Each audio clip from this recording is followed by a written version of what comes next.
Hi, it's Dan from Tornado Talk. The way we keep this show free for everyone is with your support. And with the holidays around the corner, you might be searching for a perfect gift. We have a special offer right now. Order an Eton Zone Guard Plus AM/FM Weather Alert radio and 2 Tornado Talk koozies for just $25. We'll deliver it to your doorstep absolutely free. Just click on the weather radio icon on our website, tornadotalk.com. That's tornadotalk.com. The only way we can continue to make this show available free is with your help, and we thank you in advance.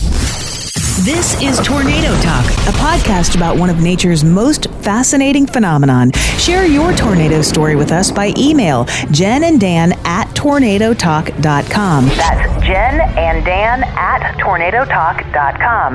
Now, meteorologists Jennifer Naramore and Dan Holliday. Tornado Talk is on. It happens again each time this year when witches, ghosts, and goblins appear. Black cats and monsters go bump in the night. Unexplainable things that fill us with fright. All of us have different things we fear, and the Halloween season brings many of those things to life. But nature has its own terrifying moments that happen year-round. Nothing can be quite as jolting as witnessing an actual tornado. Look at the debris. Look at all the debris. Look at all the debris in the air. Folks, please, we plead with you. You absolutely have got to get down. On this episode of Tornado Talk, we pose the question, what do you think is the scariest looking tornado? This is Frightening Funnels. More substantial, very heavy damage, and I'm positive that I hope everybody took shelter there. It was really bad. Andrew Nicholas lives in Toronto, Canada. By day, he's a fitness instructor, and by night, he spins house music as a club DJ. Andrew admits he's also fascinated with tornadoes. In my spare time, that's generally what I do. I mean, it's like a guilty pleasure of mine. When I was a kid, I saw the movie Twister, and I just got into tornadoes from there, and I just started watching YouTube videos and, reading up about them and reading like general knowledge on them. I'm nowhere near as experienced as, some chasers out there like, say, Reed Timmer or anybody like that. The twister that seems scariest to him occurred more than 1,100 miles away from his home in Moore, Oklahoma on May 3rd, 1999. Why I think the May 3rd, 1999 is the scariest is for many reasons. One of them being that it had the highest recorded wind speed ever on Earth near Bridge Creek, and it was 301 miles an hour. And that's a scary thought in itself. And when I looked up videos of this tornado as it was going through Moore, I've never seen debris flying around a tornado so intensely as the Moore tornado. I was watching.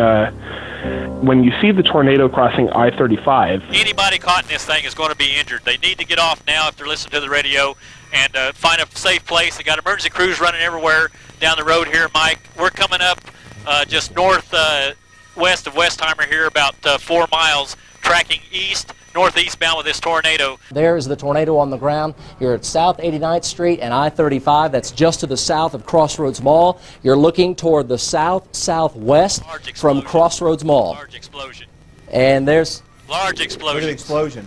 Tremendous, folks. We have to just express Large to you explosion. This is 200 mile per hour winds plus now moving toward I-35 in Moore. It's completely black, and I've never seen debris whipping around a tornado so fast. I just can't imagine what people were going through while living through that. I think I'm so awestruck, but I'm so scared by it at the same time. KFOR Television in Oklahoma City stayed with live coverage throughout the devastating event. We're in view of Tinker Air Force Base at this time. I've counted 6 lightning strikes directly to the Tinker Air Force Base in front of this tornado.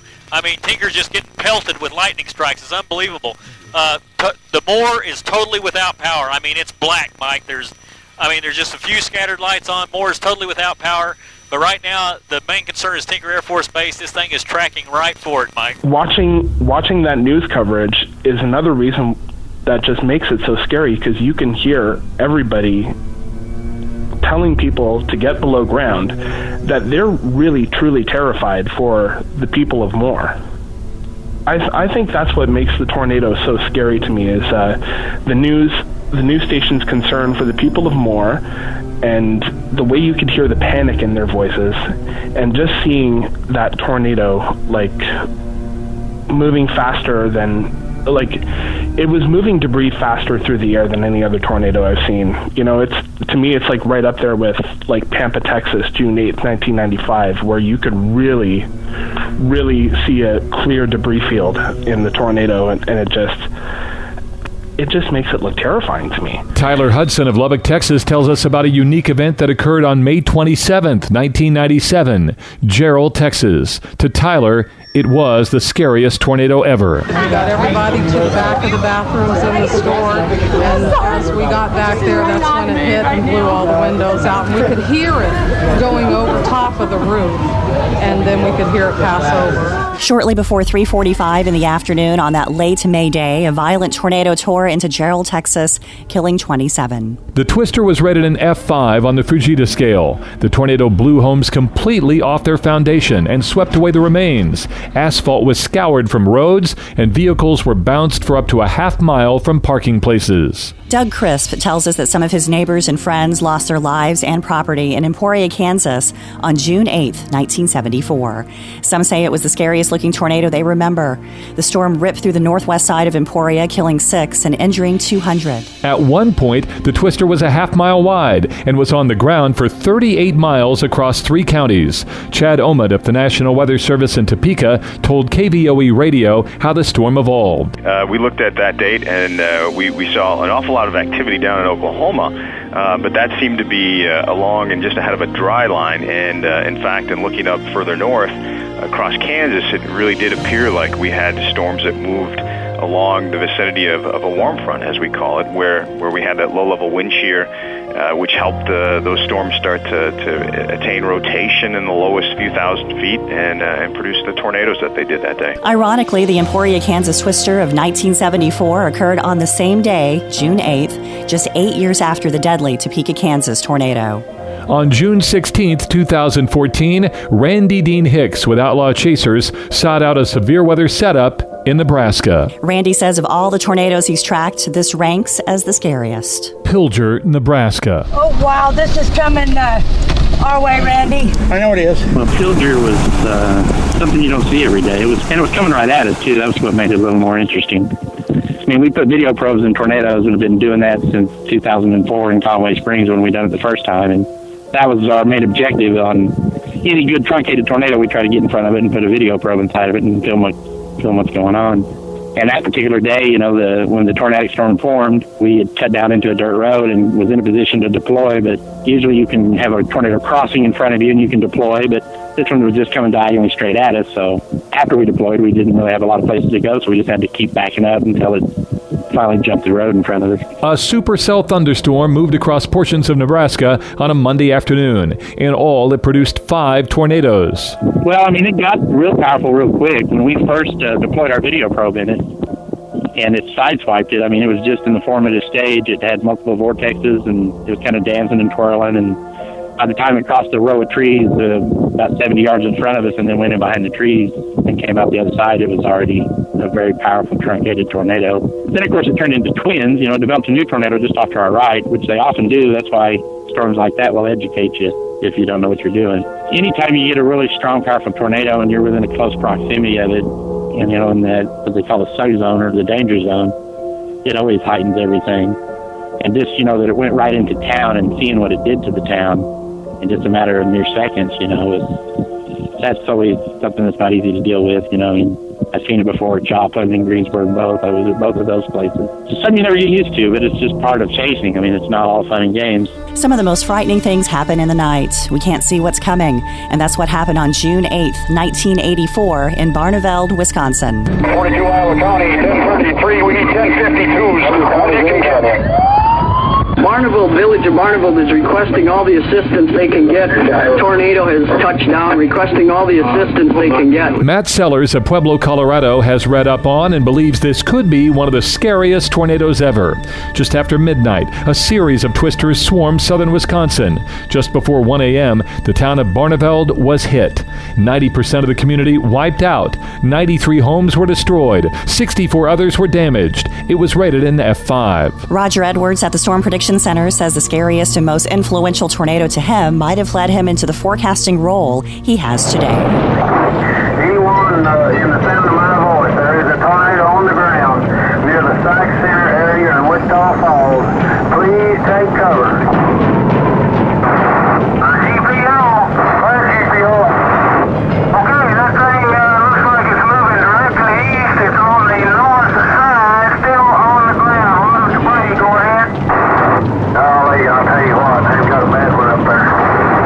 It happened when Wichita Falls, Texas was struck by a twister on April 10th, 1979. It was a tornado so frightening, a film was made about it called Terrible Tuesday. Suddenly the wind was not a wind anymore. It was a very solid force. I heard the sound of my voice as the air was pulled from my lungs. The sensations were of being pounded and hit and stabbed. It was violent. It was very, very violent. And my intention at that time was not so much to live as it was to be able to endure whatever I had to endure until the end, whatever that was going to be. The Wichita Falls, Texas tornado, April 10th of 1979. High contrast, violent, 1.5 mile wide wedge tornado plowed through town. Did an enormous amount of F4 damage. Some people say it was probably an F5. There was so much rubble and so much damage that it was hard to determine what debris came from what property. And it was just all strewn and piled up in parts of town.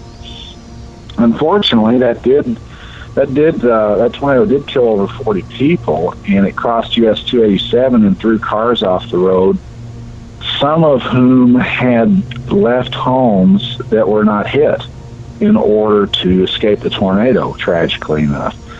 The effect on me was not just the facts of the event, which were intense enough, the photos. The next day in the Dallas Times-Herald, and I was just a kid at the time, but the next day there was a full-page spread on the tornado, and at the top center of the page, all across the page, was Leon Hooten's famous photo of the wedge tornado with a small house in the foreground, very high contrast. I cut that picture out and put it on the wall opposite my bed so I could wake up and see it every day. And I did for years and years until I went off to college and the photo crumbled and I lost it.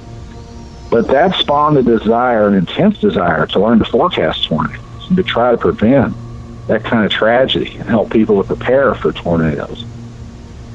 Basically, that tornado, more than any other, was responsible for my career and my intense interest, even though I liked tornadoes before that. And so that was probably the biggest and most meaningful tornado event in my life, even though it was one I never did see. Nathan Jurgensen studied meteorology at the University of Nebraska-Lincoln and now is a forecaster for the company Weather or Not in Shawnee, Kansas. He says there's one devastating tornado that would have to be the scariest of them all. As for the scariest tornado that I've ever seen video of, and I think this tornado goes without saying, but the Joplin tornado, specifically Jeff Petrowski's video, and I think it's Scott Peak's video.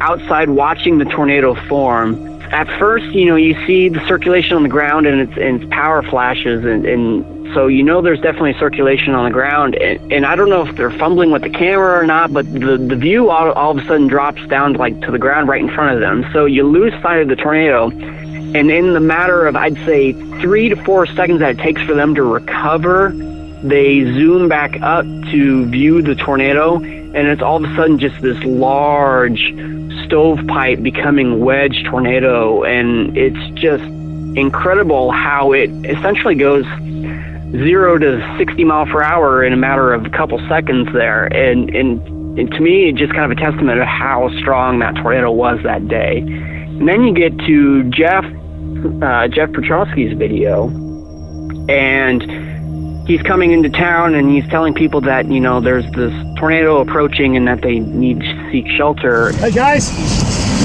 the tornado's trying to come down right here. The winds are on the north and it's coming back around. The tornado's right here. It's coming on the ground right here.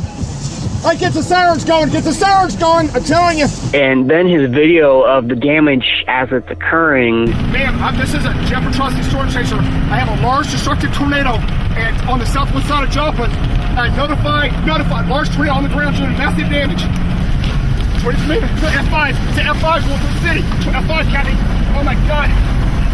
Large power flashes in the city, and you're just thinking to yourself as you watch this and you hear reports of this that something terrible is happening. The Weather Channel had their great tornado hunt. Basically, they were in southwest Missouri there, and they were not far behind this storm that was dropping this, you know, tornado. And I can just remember, you know, Mike Bettis and Dr. Forbes not far behind this tornado, and they get into Joplin, and they're one of the first people there. People are just looking for their loved ones. They're looking for family members. If you take a look here at this neighborhood. And just the complete devastation. And I remember just watching live on the Weather Channel, Mike Bettis breaking down. All I can say is it looks very reminiscent of what we saw last month in Tuscaloosa. It's tough. No question about that. And it just, to me, that's one of the scariest situations that I've seen. The fact that they saw, you know, that kind of devastation, it just boggles my mind. And like I said, that comes before, this occurred before, you know, I saw my firsthand experience with seeing destruction. And so, you know, not to say that I was comparing it to Joplin, what I saw myself, but just, it was just incredible just to see it firsthand, and the fact that such raw emotion that Mike Bettis showed, you know, on the Weather Channel, and the fact that no one expected this, no one expected to come across this, and the fact that they basically, both him and Jeff in their videos, Jeff Petrowski, had to go into rescue mode, and the things that they saw, and both of them reporting that they came across people who didn't make it. It's been almost an hour now since the tornado. It's 6:45. The tornado's ripped through Joplin, southwest side of Joplin. I've already uncovered about, this is horrible. First thing I come up on is people that didn't make it.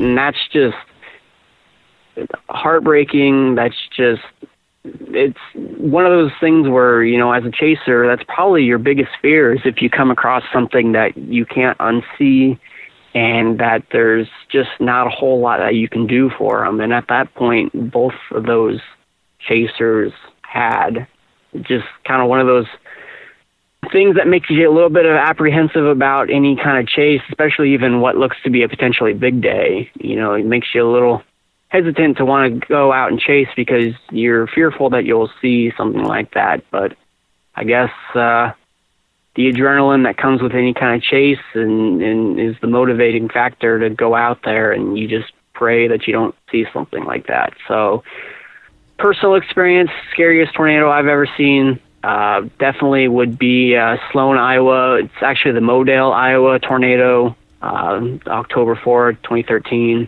And then the Joplin tornado would definitely be the scariest tornado that, you know, I've seen on video because of just the close proximity that chasers were able to get and document this, what becomes one of the deadliest tornadoes, you know, in U.S. history, recorded history. What do you think the scariest tornado is you've ever seen? Maybe you have a tornado story you'd like to share. If so, just email us at jenanddan@tornadotalk.com. That's Jen and Dan at tornadotalk.com. Next on Tornado Talk, 83 confirmed tornadoes tear across 17 states on November 9th through 11th, 2002. 36 lost their lives and more than 200 were injured. Weekend of warnings on episode 25 of Tornado Talk.